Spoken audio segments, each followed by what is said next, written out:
nutritionist, I also had the one size fits all belief that you just need to eat healthy foods that are right for your type. And then you can see how your digestion is, your circulation, your immune system, and you can work with all of that and put it all together into, you know, a great health plan.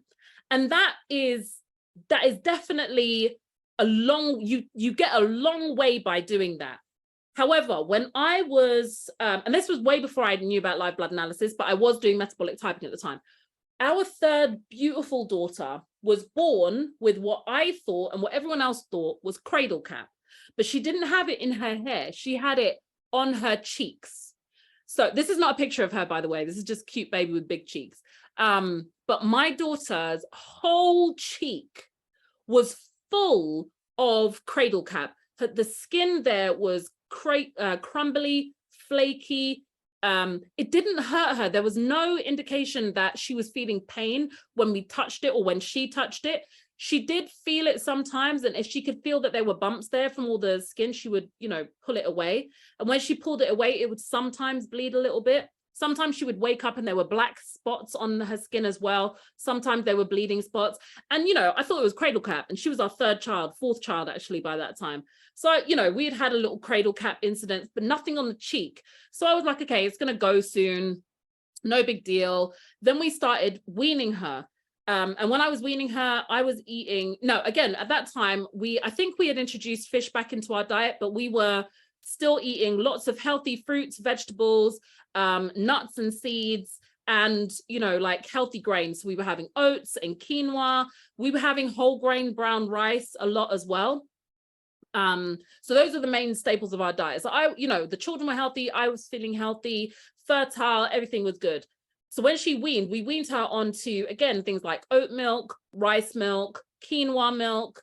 And these were all milk I made myself from scratch, so I could see all the ingredients. She was eating all the fruits and vegetables mashed up, mixed with breast milk, all of that. Everything was fine. But the cheek thing was just getting worse. And she literally had it until she was about 8 months old. And I started to feel really conscious. Everyone was recommending me different things for her. Put this on, put that natural thing on, put this cream on, put the other cream on. One of my clients, actually, his daughter had eczema. So he recommended that I bathe her in oats. So I was making oat baths and putting oats into like sacks and socks and tights and putting it into the bath. So she was having this milky bath and bathing her face in it and everything. Nothing was working. And some of the natural things I was doing were making it worse. Then I started to look more at, okay, just because you're a nutritionist, Leah, we've been here before, Leah. You don't know everything yet. You know, we've done a lot. We're healthy. The soya's out, all that kind of stuff. But have you missed something with this dietary thing? So I started like re-looking at the foods. And what I started seeing was there was a lot of links between, so I wasn't bothering to look at like dairy and sugar because we weren't eating any of that. I started looking at the foods we're already eating. Which of these foods could be triggering it? I knew it wasn't the fish, it wasn't the fruit, it wasn't the vegetables. Well, I assumed it wasn't any of those things. But the triggering thing was the grains. So I'm like, oh, bother. And it was literally a, oh, geez, kind of situation. And then I was like, let me just try the other things a little bit more, because I can't afford for this to be grains, because we eat a lot of grains. And they were all healthy grains. But when I was like, okay, I have to bite the bullet and accept that grains is probably the most likely thing that's causing this right now, because we've changed everything else. So I took grains out of my diet because I was still breastfeeding her, and her diet is so far as the food, the milks and things that I was giving her, the baby foods I was giving her. So the main thing she was having was rice milk and oat milk and quinoa milk. And I was eating rice milk and oat milk and quinoa and rice and oats and all these kind of things. I took them all out. Literally, it was less than 5 days. In less than 5 days, her skin went from looking crusty and flaky, black spots, red spots, to looking like this baby's skin right here. I was gobsmacked, absolutely gobsmacked. And I was like, this is amazing. And then a brother had given us a cream, and it was another one of the creams that we had tried before. But this time I was making the dietary changes, and I was putting the cream on, because what I'd realized I was doing was mainly symptom management. I was back at it again, just trying to manage the symptom of the skin eruption with the creams I was putting on, the lotions and all this kind of stuff, bathing in the oats. And obviously now I'm looking back at it, bathing in oats was making it even worse, because even though it wasn't coming in through the digestion, her heightened sensitivity to it was making it even worse. And then I look back, that was one of the things, putting that on her was making it even worse. So I pulled it all out, skin got better. We were healing from the outside, healing from the inside. And then we had to go to London, because we were living away from London. We had to go back to London, and I stayed at my mum's for the weekend, and I realized I hadn't taken all the alternative stuff that I was feeding her. So I just got her some rice milk, and I put the rice milk in a bottle and warmed it up just as I was before, and I was like, oh, it's not going to be a big deal. I gave her the rice milk. Within a couple of hours, I could see she was scratching her cheeks. I was like, right, this is that was some very quick feedback right then. The next day, I could see her face was dry. It wasn't all completely inflamed like it was before, but her cheek was dry. So I was like, okay, this is a big deal. So then we removed grains from our whole diet. And everyone's lots of little symptoms that I started seeing in the children started alleviating themselves.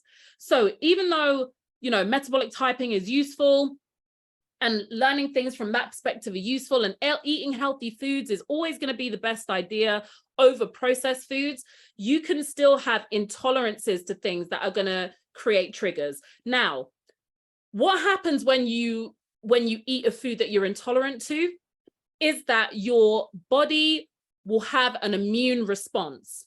So when we eat food and you put it in your mouth, you start chewing up, and the moment you start putting food into your mouth, in fact, sometimes the moment you smell food, particles of that food are entering your body and they are being recognized by your immune system.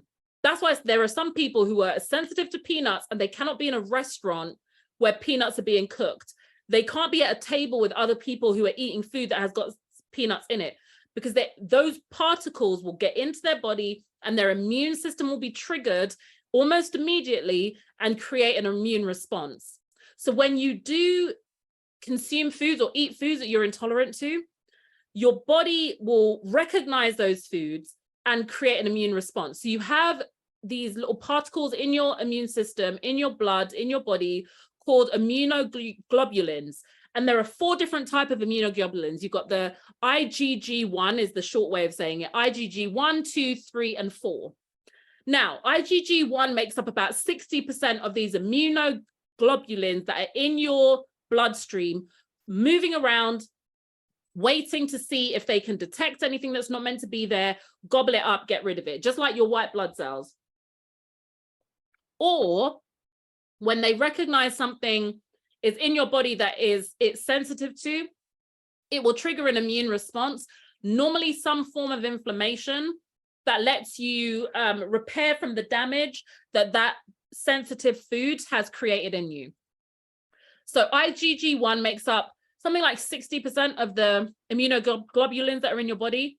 And then IgG2 makes up about 10%, sorry, about 20%. IgG3 makes up about, I think, 15% almost. IgG4 makes up a very, very small percentage. It makes up like 1 to 4% of the whole immune response that you have in your body. So one of the things that you can, you know, one of the kind of courses of action when you think you might be intolerant to something, like what we did is what anyone can do. What we did is we, through a process of kind of looking at our diet, looking at the things that were in there, we chose to remove a food. We saw it got good results and we kept it out for a long period of time. And now it only comes back in kind of periodically, maybe 3 or 4 times a week at maximum now. And that's because the children are all a lot stronger. But yeah, and anyone can do that. But if you are feeling like you're getting symptoms of an intolerance, but you're not sure what they are, one of the things you can do is to just go and get a blood test. And what a lot of the blood testing services will offer is they will take your blood and see if it reacts with different foods and to see which antibodies are released. Is it IgG1, 2, or 3? Because IgG4 makes up such a small amount of the immune response, it's very often not included in the testing that is regularly out there. So you've got lots of tests out there that test for IgG1 to 3, because those are the ones that are going to create the biggest kind of symptoms. And the symptoms that you get when you have a food intolerance, and I'm going to use the word intolerance and sensitivity kind of interchangeably. And the way that an intolerance or a sensitivity differs from an allergy is an intolerance or a sensitivity shows up in lots of humans. Lots of people have intolerances to different foods and sensitivities to different foods, but only a much smaller amount have an allergy. And when you have a true allergies can be life-threatening, whereas intolerances can just be very, very, very inconvenient. But they can, but now it's being realized that what can happen is, because when you have an allergy, an allergic response is a lot bigger, it's a lot more kind of impactful. So you're more likely to stay away from that food, because the intolerance or sensitivity reactions are a lot less impactful. It can sometimes mean you will just tolerate that small, inconvenient, irritating reaction for years, for decades, not realizing what's causing it, but that continual, it's like the tiny drop of water. I took my children to visit a cave. Like, we went under the ground and went to a cave in Buxton up in the north of England. And when we go through this cave, it's got the river of water, and there, there's a guide that's taking us through, and he literally showed us a hole in the rock that was caused simply by a drop of water, a small leak in the cavern above that was dropping continually for years onto the floor that had made a big hole in the floor. So when you have food intolerances and you're eating foods that your body is intolerant to, and it's triggering these immune responses, it's triggering the release of or stimulating IgG1, 2, and 3 continually. You may not even ever notice it, but it's having a continual impact. It's continually affecting your health and declining your health and draining your resources and making you more tired, using up your nutrients, using up your water. It's constantly doing that. So the symptoms that you get when you're eating foods that you're intolerant to is you get digestive issues. You get bloating, constipation, diarrhea, IBS, gas, stomach pains, cramps, discomfort. You get skin issues, just like my daughter did, rashes, hives, dry skin. You can also get things like a runny nose, migraines, malaise, tiredness, joint pains, anxiety, ovulation, and period pains. All of these things can be a result of having a food intolerance. And the reason why IBS is in red is because it's one example of a condition that's more of a syndrome. So a syndrome is the name of a collection of different symptoms that you all get at the same time when you're suffering from a particular condition. So IBS can lead to things like anxiety and ovulation and period pains, as much as it's more commonly linked to the bloating, constipation, and diarrhea, and the stomach cramps and the pains that it comes with as well. So and how many people have constipation, diarrhea, gas, stomach pains, skin issues, migraines, joint pains, and they have no idea that it's got anything to do with food intolerances. So they keep on eating the foods that are causing it, and then they just take things that manage the symptoms of all of those things. And that's when you end up in a mad, crazy cycle of, I'm trying all of these things, I'm taking the pharmaceuticals, taking the medications, nothing's working, I'm still getting the pains. And that's because you're continually taking the things that are causing those symptoms, and you're just trying to stub out the symptoms. Or what happens is you are one of the lucky ones that can successfully manage the symptoms by taking the pharmaceuticals. But the moment you stop taking those pharmaceuticals, the symptoms flare up again because the cause of the symptoms was never dealt with. So IgG1, 2, and 3 have the ability to trigger an inflammation type response. So when you do have, all these big symptoms, it's kind of easier to recognize because they've got this inflammation type response. So when you have the testings, when you do decide to go and get a test and they test for IgG, when they test for IgG 1, 2, and 3, when they're only testing for those, then it will help you to identify the foods that are causing the big inflammatory reactions. But unless your test also picks up IgG4, you may continue to eat something that doesn't give you any of these symptoms at all, or they don't give you these symptoms on a level that's high enough for you to like see them, but they're still causing problems and your immune system is still getting triggered and stimulated continually. And when your immune system is continually getting triggered, that can be what causes your immune system to start kind of malfunctioning, as they call it. And that is what will create autoimmune diseases. And that's why there's now so much research being done on helping people to identify the IgG4 triggering foods in their diet to help address the autoimmune crisis that we're being faced with now. Because everything from arthritis to asthma to loads of other conditions, multiple sclerosis, fibromyalgia, which is kind of catch-all term. If you get diagnosed with fibromyalgia, it can sometimes be another way of saying we don't exactly know what's wrong with you, but we know you get constant pain and you're constantly tired. So we're going to give you a diagnosis of fibromyalgia, and that basically is a warning sign for all other doctors and any other health practitioner that comes in contact with you that this person, we don't know what's wrong with them, but they're going to keep on saying that they're tired and they're in pain.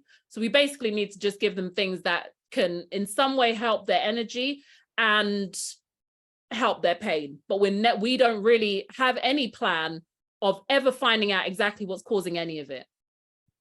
So when you do ever find a food allergy test, make sure that it's covering all of the IgGs from IgG1 to IgG4. So the different ways that you can identify intolerances on food intolerance is through an elimination diet. Now, this is a very widespread way of doing it, and you do what we did, and it worked really well for us at the time with my daughter. So an elimination diet is you identify or you work out or you kind of do some guesswork, because a lot of us can already kind of recognize, a lot of us already kind of know this, when I have this food, it makes me feel bad. I kind of know I shouldn't be having that, kind of know I shouldn't be having that. You can then remove these foods from your diet for a certain amount of time. They normally recommend 3 weeks. So you remove these foods from your diet for 3 weeks, and then you reintroduce them and see if you get any symptoms. If you get any symptoms, that means you need to keep that food out of your diet. If you don't get any symptoms, it could mean that that wasn't the food that was causing you the problem. So then you try another food and you try another food and you try another food. So it's a very kind of crude, to the point way of, finding out. And if you do that, it will be useful because you will absolutely get to see this food is giving me erection, and I've removed it for a long period of time and it's not. And now it's not giving me a reaction, for example, but it does take time, and you could be eliminating foods that you don't really need to, because that guesswork can sometimes not be 100% accurate. The other thing you can do is pulse testing. Now, when I'm working with clients, pulse testing is something that I show you how to do, and the basics of that, and you can go do more research into this if you want to. If you're joining the book club with us, in fact, pulse testing is one of the things that I show you how to do. So the Becoming Naturally You book club, that's going to be starting on the 30th of July, and you can find out more about that at the naturallyyoucoach.com/events. So I actually teach you how to do pulse testing. Also, if you do the personalized diet planning with me, if you do the 4-week program with me, I also do pulse testing with you there as well. And that's basically where you take your pulse, you eat a food, and then you take your pulse afterwards. And if your pulse has gone up or down by more than 4 beats per minute, it's an indication that your body is reacting to that food in some way. Now, we don't know if that is I know sometimes that change can be the anxiety of, oh my gosh, I hope my blood pressure my pulse doesn't go up or down, because I really don't want to stop eating this food. but it's, and we also don't, we don't know exactly if it's IG 1, 2, 3, or 4 that's creating that change. It could be an allergy response. But it does, again, it's like an elimination diet. It does give you some information that you can definitely work with. And the other way of identifying a food intolerance is obviously through blood testing. So one of the services that we are literally launching today is premium food intolerance testing.